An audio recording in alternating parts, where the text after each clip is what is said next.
Hello बच्चों, कैसे हो आप। आज हम कक्षा 5 सामाजिक ज्ञान की वर्कशीट हल करेंगे। पाठ संकेत यंत्र। तो चलिए वर्कशीट हल करते हैं। प्रश्न 1, फोटोग्राफ का इस्तेमाल कहाँ कहाँ किया जाता है। किन्हीं 3 जगहों या वस्तुओं के नाम लिखो। तो बच्चों यहाँ हम लिखेंगे पहला पहचान पत्र, दूसरा राशन कार्ड, तीसरा ड्राइविंग लाइसेंस। इसके अलावा पैन कार्ड, बस पास, पासपोर्ट इत्यादि में भी फ़ोटोग्राफ का इस्तेमाल किया जाता है। तो आप इनमें से कोई भी 3 लिख सकते हैं। चलिए अगला प्रश्न करते हैं।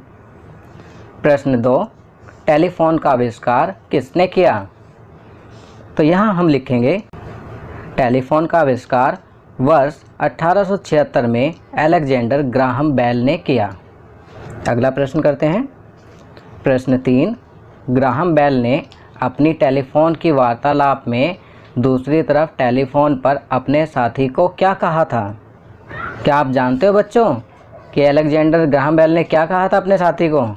नहीं? तो चलिए मैं बताता हूँ। अलेक्जेंडर ग्राहम बेल ने कहा, वाटसन यहाँ आओ। तो क्या कहा था? वाटसन यहाँ आओ।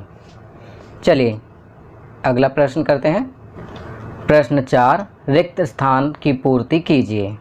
यहाँ पर रिक्त स्थान है और ब्रैकेट में आपको 2 ऑप्शन दिए हुए हैं। सही शब्द को चुनकर आपको रिक्त स्थान में लिखना है।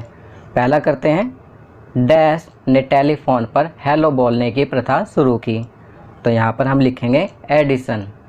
एडिसन ने टेलीफोन पर हेलो बोलने की प्रथा शुरू की। दूसरा, डैश से ही रेल सिग्नल का जन्म हुआ। तो यहाँ पर हम लिखेंगे सेमाफोर। सेमाफोर से ही रेल सिग्नल का जन्म हुआ।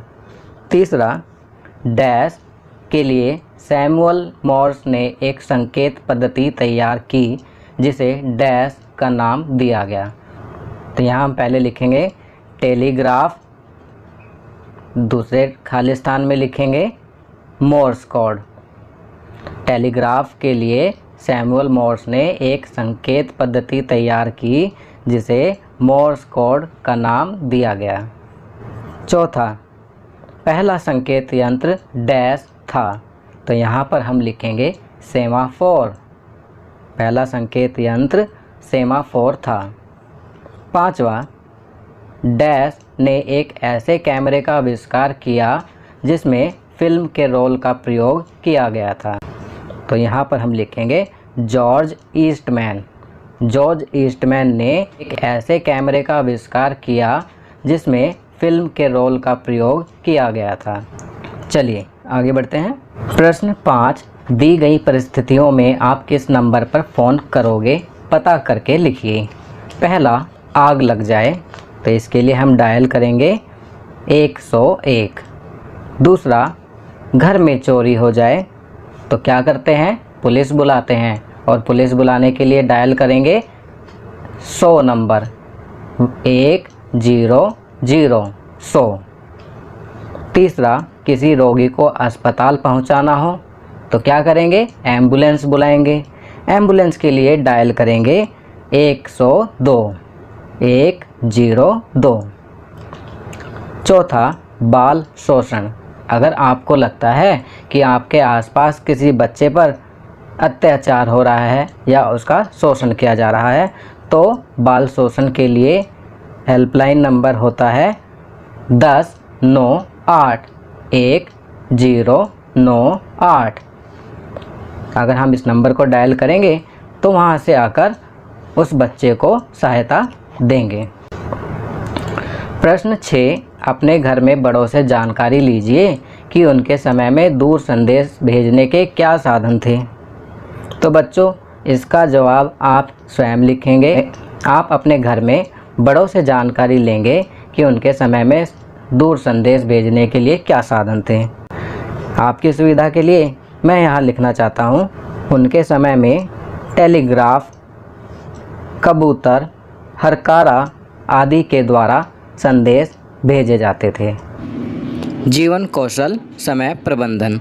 प्यारे बच्चों, सफलता के लिए कार्य के साथ ही समय प्रबंधन भी बेहद ज़रूरी है। उचित समय पर किया गया कार्य हमेशा फलदायी होता है। सफलता के लिए कार्य के साथ ही समय प्रबंधन भी बेहद ज़रूरी है। इसके लिए कुछ बातों को जीवन में उतारना ज़रूरी है, जैसे कि हर सुबह जो काम निपटाने हैं उनकी सूची तैयार करें। अपने महत्वपूर्ण कार्य को प्राथमिकता दें। अपने प्रत्येक कार्य को पूरा करने के लिए समय निर्धारित करें। अपनी सूची पर नज़र रखें और कार्यों को पूरा करने के बाद सूची से मिलान करते रहें। अपने दो कार्यों के बीच में कुछ देर आराम करें।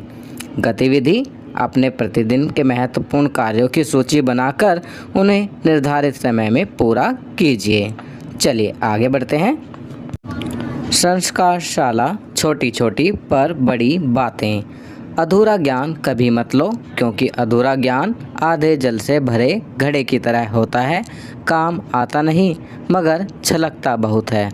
तो बच्चों, यहाँ पर कहा गया है अधूरा ज्ञान कभी मत लो, क्योंकि ज्ञान अधूरा होता है तो वह किसी काम का नहीं होता। जैसे घड़े में आधा जल जो कि काम आता नहीं मगर छलकता बहुत है। अंग्रेजी में ये भी कहा गया है a little knowledge is a dangerous thing.